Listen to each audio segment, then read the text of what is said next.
আমার সকল প্রিয় ভাই বোনদের অনেক অনেক ধন্যবাদ, দোয়া ও ভালোবাসা। হ্যালো এভরিওয়ান, আসসালামু আলাইকুম। সবাই কেমন আছেন? আলহামদুলিল্লাহ, আপনাদের বোন ভালো আছে। একটু অসুস্থ ছিলাম, যাই হোক। রান্না বান্না যা করি ফ্রিজে থাইকা যায়, কেউ খাওয়ার মানুষ নাই, ওইটাই বারবার গরম করে খাইতে হয়। আর এই বাইরে থেকে বিরিয়ানি ছিল না, এটা সাদা পোলাও ছিল, আর মুরগির রোস্ট ছিল, আর ডিম ছিল। যাই হোক, ওই সাদা পোলাওটা একদম ভালো, এই মজাই ছিল না। ওইটার মধ্যে আমি সব মশলা দিয়া মুরগির রোস্টটা দিয়ে বিরিয়ানি বানাইছি, সাথে কোক নিয়েছি। আর এইটাই খাবারটা খাইতে আছে। আর খাবারটা কেমন হয়েছে কমেন্টে সবাই জানাইবেন। খাবার এখন কিনে আনছি, টাকা দিয়ে খাইতে তো হইবা। বাইরের এই নর্মাল হোটেলের খাবার একটু মজা না। যাই হোক, কোনো রকম রান্ধে বেছে। যাই হোক, আমি যদি একটা হোটেলে দিতে পারি, আছে ভালো রান্না করে মানুষের খাওয়ামো। আর যে খাবার খাইতে বসটাও কোনো স্বাদ ছিল না। যাই কি করবো, এখন টাকা দিয়ে কিনে আনছি, খাইতে তো হবেই। আর আমার এক প্রিয় বোন ইউটিউবে সে কমেন্টে জানাইছিল যে আপু এত খাবার খান, একটু অসহায় মানুষের কথা চিন্তা করেন। তাই আমি আপুরে বলি যে আপু, আমি চিন্তা করি যেইটুক সেটুক আমি দেখাই করি না। আমার পিছনে বইয়ে অজান্তে আমি মানুষকে দেই। আমি কোনো সময় ক্যামেরার সামনে বইয়ে কিছু দেই না। আমি দেই কি না সেটা আমার ফ্যামিলি জানে আর সৃষ্টিকর্তা জানে। সেইটা আপনি বলছেন, আপনাকে ধন্যবাদ। আপনার প্রতি আমার কোনো রাগ নাই, অভিযোগও নাই। যাই হোক, আপনাকে অনেক অনেক ধন্যবাদ। আপনি চিন্তা করেন অবশ্যই মানুষের কথা। অবশ্যই আমার বিশ্বাস আপনিও মানুষের পাশে, অসহায় মানুষের পাশে দাঁড়ান। আমিও দাঁড়াই, আমি কিন্তু দেখাই দাঁড়াবো না। আমি অবশ্যই দেই। আর দেখাই, আল্লাহ বলছে কাউকে দেওয়া না। আর আমি দেই কিনা প্রতি বছরে আমি নিজেই দিয়ে কাপড় চোপড় না কিনা আমার সেই কাপড়ের টাকাটা আমি মানুষকে দেই।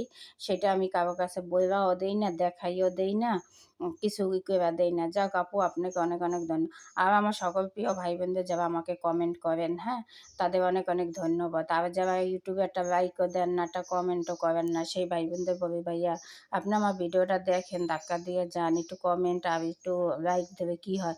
প্লিজ একটু লাইক করবেন, আর পারলে একটু শেয়ার করে দেবেন। আপনার একটা লাইকে একটা শেয়ারে আমি একটু আগাই যাব। যদি ভালো লাগে একটু সাপোর্ট দিয়ে অসহায় বোনটাকে। আমি জানেন না, আমার অনেক যুদ্ধ, কতদিন হয়েছে ভিডিও ছাড়ি। আপনাদের একটা লাইক কমেন্টে ভালোবাসা আগাই যাব। আমার কোনো ভাই বোনদের প্রতি আমার অভিযোগ নাই, যার ভালো লাগবে দিবে। কিন্তু সবার কাছে আমার ধন্যবাদ ভাই, আপনি একটু লাইক দিন। একটা লাইকের জন্য মানে আমার সময় আমি আগাই যাইতে পারবো। আর দেখেন, আমি প্রতিদিন ভিডিও করি কষ্ট করে, অনেক জীবনের যুদ্ধ করে, জীবনের যুদ্ধ আগাইয়ে আমি ভিডিওগুলো করি। অত ভালো হয় না, একা একা করি। যাই হোক, আপনাদের কাছে বিশ্বাস করি যে অবশ্যই ভালো লাগবে। আর বোনের এই খাওয়ার ভিডিওগুলো কেমন লাগে, রান্নার ভিডিওগুলো। আর দেখেন, আমরা দুইজন মানুষই থাকি, প্রতিদিন যে রান্নাগুলো করি সেই রান্নাগুলোর ভিডিওগুলো দেই। যদি ভালো লাগে একটা লাইক করবেন, একটা কমেন্ট করবেন, একটু আগাই যাব।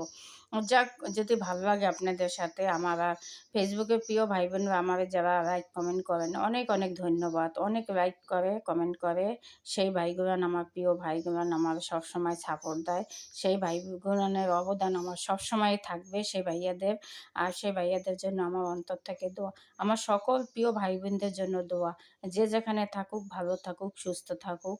এই ক্ষণিকের পৃথিবীতে না, আমরা 2 দিনের জন্য, কেউই চিরস্থায়ী না। কোন দিন কে চইলা যায় শুধু স্মৃতি হয়ে থাকবে। আমার অনেক ভাইয়ারা আমাকে সাপোর্ট দেয়, সেই ভাইয়াদের অবদান আমি জীবনেও বলতে পারবো না। আমার সাথে সাথে ভিডিও ছাড়লে আমাকে কমেন্ট করে, সেই ভাইয়াদের অনেক অনেক ধন্যবাদ। তাদের একটা কমেন্ট দেখলে আমার অনেক আনন্দ লাগে, একটু ভালোবাসা দেখলে অনেক আনন্দ লাগে। সেই ভাই বোনদের সাথে এখন আমি কারো অত বেশি সময় দেই না, দিতে পারি না ফেসবুকে, এই কথাই না। আমি টাইম মতন ভিডিওটা ছাড়ি। শুধু আমার যে ভাই বোনরা আমার ধাক্কা দিয়ে যান গা, সেই প্রিয় ভাই বোনদের কই ভাই, আপনাদেরও তো একটা সাপোর্ট দেই। যারা ধাক্কা দিয়ে যান গা, ধাক্কাটা দিয়েন না। বোনটার একটা কমেন্ট, একটা লাইক করে দিবেন, পারলে একটা শেয়ার দিবেন। আর কাছের মানুষগুলো কখনো কমেন্ট করবে না, কোনোদিন শেয়ার